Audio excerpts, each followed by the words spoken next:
Right. I asked that question because you said all efforts to restructure the country has failed. So then what next? But moving on, part of what Mr. President did today was to formally honor the Ogoni 9. And Mr. President pledged to address historical grievances. How significant is this symbolic recognition coming nearly 30 years after their execution? Well, you see, when you are trying to change any system, there must be sacrifices, and those in the position of power must be ready also to make sacrifices. For example, if you are talking about Nigeria should have a unicameral legislature, it means that either dissolving the Senate or dissolving the House of Reps. And those that will approve that will be the ones who are already in the seat. So will they be ready to make sacrifices and sacrifice their own seats for the country and for the future of our country? This is all that is needed. If we have 36 ministers or 46 ministers, well, now, can we have a nation where we can trim governance to the size of our economy and for efficiency? Will some states be ready to accept the fact that they will not have ministers in their cabinet? These are all issues. Now we have 36 state structure as a country. And many states, almost 95 of the states are dependent on federal allocations.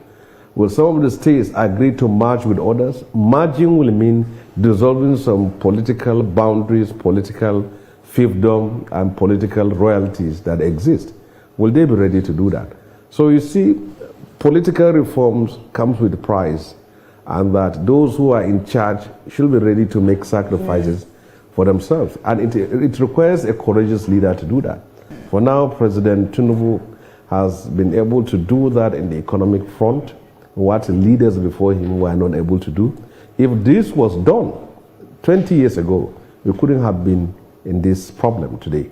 So where we are today is as a result of what we refused to do yesterday or what we did wrongly yesterday, and we are paying the price for it, and we are doing it at the late hour. But it says better late than never, because we still have a long way to go as a country and as a people. All right, let's come back to you now, because I've been having this conversation for the past 3 days, and everyone agreed that MK Abiola's electoral victory championed the right to equality and non-discrimination. Say that was an electoral victory that showed that true democracy is about inclusion and respect for all identities. What role do civil society organizations and the media play in strengthening or weakening democratic institutions? Are these institutions adequately protected from political interference and intimidation? Well, you see, if there is any breach of our democracy today, the first people who will pay the prices are men of conscience and conviction, because they will speak out. And that was the reason why in 1993, when I said earlier, when the election was annulled, the political class were not ready to fight, because many of them were not ready to go to jail or be shot at. That is where the civil rights activists and human rights activists and the human rights community came forward and became the avant-garde of the struggle for democracy. And in the northern part of Nigeria too, you can see how we spread the democracy, because the military then tried by all means to see how they can ethnicize or sectionalize the struggle. But we were able to move forward. I can remember Sani, the governor of Kaduna State today, was in the forefront when many of us were in jail, because they thought that by keeping many of us in jail, the struggle could have died. So where we are today as a country, the democracy we are today enjoying as a country was the product of struggle and sacrifice of some persons, just like you see in South Africa. And so to me, if we are going to sustain the gains of democracy, we must ensure that democracy makes meaning in the lives of our people.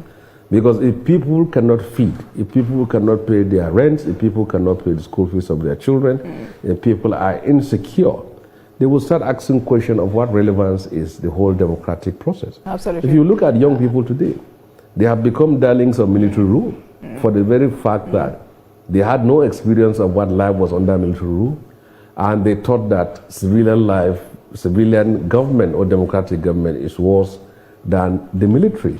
So you can't blame them for that. But the only way to win over them is to see how democracy make positive impacts in their lives.